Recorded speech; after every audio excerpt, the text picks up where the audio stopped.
So Do the Right Thing turns 35 this year, and with that, Jordan Brand is celebrating with this brand new Spike Lee joint, and they're limited to just 100 pairs.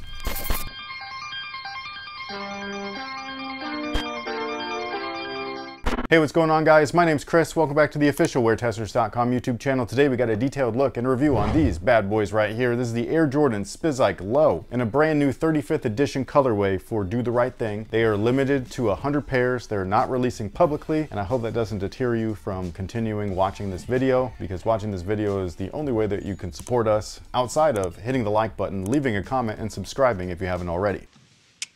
Now, we're able to review these bad boys because of the good folks over at Soul Savvy. They sent them over for us to use, so we greatly appreciate that. On top of that, they're giving a pair away to one lucky winner. So all you got to do if you're interested in entering the free raffle is download the Soul Savvy Drops app and then go and do what you need to do to enter the raffle. The raffle does end Sunday, so hurry up. I know that we got these pretty late, so I apologize. We were trying to get this out earlier, but it didn't work out. I'm sorry. Now, as far as the shoe and the packaging and the presentation, it's all top notch. So obviously we've got a box here. It says Do the Right Thing directly on there with the logo of the film and all that kind of good stuff. So that's awesome. You also have the 40 Acres and a Mule logo as well, which is Spike Lee's production company. And if that wasn't cool enough, they replicated Sal's pizza box, man. Like, this is cool. But that's not all. Inside the box, there's some 35th anniversary paper that I believe looks like the tablecloths that you'll see in like pizzeria joints. There's also a set of stickers. So you've got a Sal's Famous sticker, and then the 35th anniversary kind of like checkerboard look. And then you've got Spike Lee down there holding the Sal's pizza box like he did from the movie.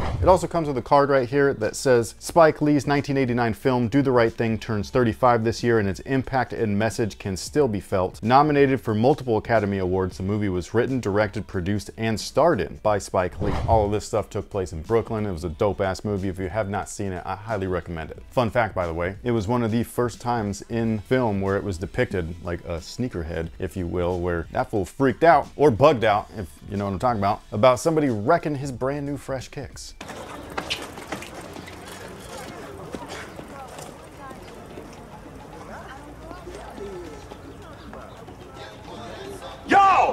Also, fun fact, those were a sample of the white cement Air Jordan 4 they did not release. You could see at the base of the lace, they're slightly different. Now, these are one of 100, so again, limited to just 100 pairs. The shoe itself is really cool. The colorway is a play on Sal's Famous Pizzeria, so the colors of Sal's is what's colored on here. In my opinion, though, it does look like it does pay homage or homage to the original first two colorways of the Spizike, as well as Sal's, which those could have been obviously pointing towards Sal's. All I know is that when the Spizike first released way back in 2006 in a colorway similar to this one, people were hyped. People like to twist history and things like that, which shouldn't happen, but it does. But I'm here to tell you guys what actually happened back then. And in 2006, people were fucking hyped for Spizikes. They were hyped for Dub Zeros. This stuff was cool at one point. People were waiting in line for those shoes. I'm not even playing. And in case you're wondering why the Spizike was something so limited and things like that, it's because this is Spike Lee's shoe. So the Spizike, Spike Lee, it's a tribute to him, and it's comprised of all the shoes that Spike Lee was actually featured in the marketing campaigns for with the Air Jordan numbered series, or signature series, or flagship series, whatever you want to nerd out and call it. On the general releases of the Spizike Lows, when you open up the top of the box, on the back of the lid, it actually has a graphic on there that shows like which portions of the shoe go to what. Most of us already know this, but just in case you don't, you got the Air Jordan 3, the Air Jordan 4, the Air Jordan 5, the Air Jordan 6, a slight hit right there at the back for the Air Jordan 9, as well as the Air Jordan 20, which I guess you can't see anymore because they changed everything. This used to have specific elephant print, like the model itself. It used to be called Spizike print,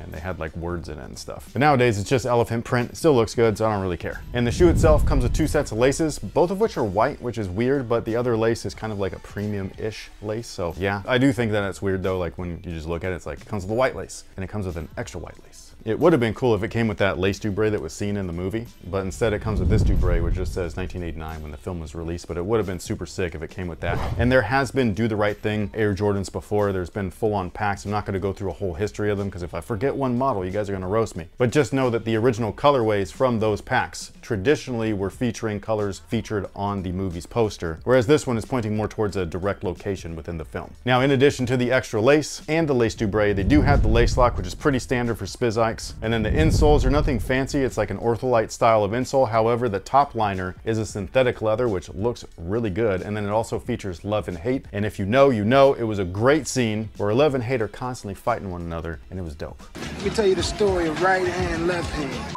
Now, as far as the shoe itself is concerned, obviously we've got the outsole of the Air Jordan 3 done up in Gucci colors because, you know, we got to be fancy here. It's not really, again, it's Sal's Pizzeria, but, you know, Gucci colors, right? Moving on up, we've got a polyurethane midsole with an encapsulated 4-foot air sole unit with a visible air sole unit in the heel. This whole area obviously is from the Air Jordan 3, so from the elephant print down, you know, Air Jordan 3. And that does include the mud guard or the toe rand, whatever it is that you want to call it. This middle panel right there. Speaking of all those panels, it's all genuine leather. It feels awesome. I'm not going to say that this is better than the general release pairs because while the general release pairs that I reviewed, which were the cream and a really bright blue one, those ones didn't have like good materials or anything, but the other colorways, the ones that are like this, that are leather based, are very similar. So it doesn't feel like these got special treatment or anything like that outside of the whole limited nature of them. However, one of the things that you will not find on the GR pairs is this little tag right there. It says DTRT 35. Obviously that pays homage to the movie itself with the movie's title and then the 35th year anniversary labeling of that. As most of you guys know, the Spizikes didn't originally release in low top form. They actually released in high top form. These are actually a Nike ID version that I made myself way back in the day when Nike ID was still a thing. Now it's called Nike by You and it's not as cool, but I still have them. They're awesome. I concur. Now on the rear of the shoe, we have the same exact branding that you'll see on the regular general release pairs. So you got Spike Lee's little icon right there, as well as the 40 Acres and a Mule logo. Again, that's his production company. For those of you guys that don't know what 40 Acres and a Mule is all about, it's kind of like a twisted thing within our American history. But you know, when slaves were a thing, and thank goodness they're no longer a thing here today, at least not in this country, part of what would have been considered reparations was that, you know, you were supposed to receive 40 acres and a mule. Unfortunately, that didn't happen for the majority, but Spike Lee's always paying tribute to that with that branding and things like that with his production company, so keeping that alive. By the way, pbs.org actually has a really cool article about all of this stuff, the origins of the name, where it came from, who suggested it in the first place. It was pretty awesome. Now, one of the changes that they've made between this version right here and the GRs, besides the little tag and the collar liner where it says 1 out of 100, is right here on the base of the lace or the top of the lace. Normally you'll see a Jumpman logo there, and instead they put the 40 Acres and a Mule logo, and I gotta say, it looks pretty awesome. Now, as far as sizing is concerned, I mean, should we even be putting on a pair of shoes that are so limited?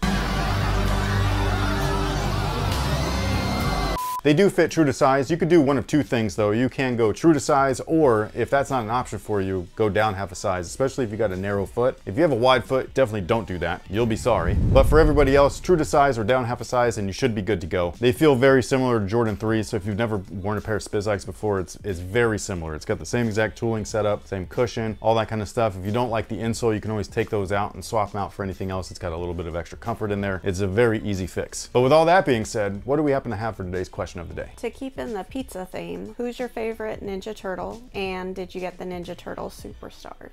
The Ninja Turtle Superstars? The the Adidas. shoes. No, I didn't. I don't buy shoes like that. I will say that they look cool. They looked more wearable than almost any other like collab style, like themed shoe like that, you know what I mean? I love the shoe. I love all the colors too, like the Shredder one, there's a Splinter one. They're probably gonna do the other turtles and stuff too, which is dope. Even though you can consider that first colorway just simply all 4 of them if you go by the original comics. But either way, it was a dope shoe, didn't get it. What was the question? Who's your favorite Ninja Turtle? Go, off the top of your head.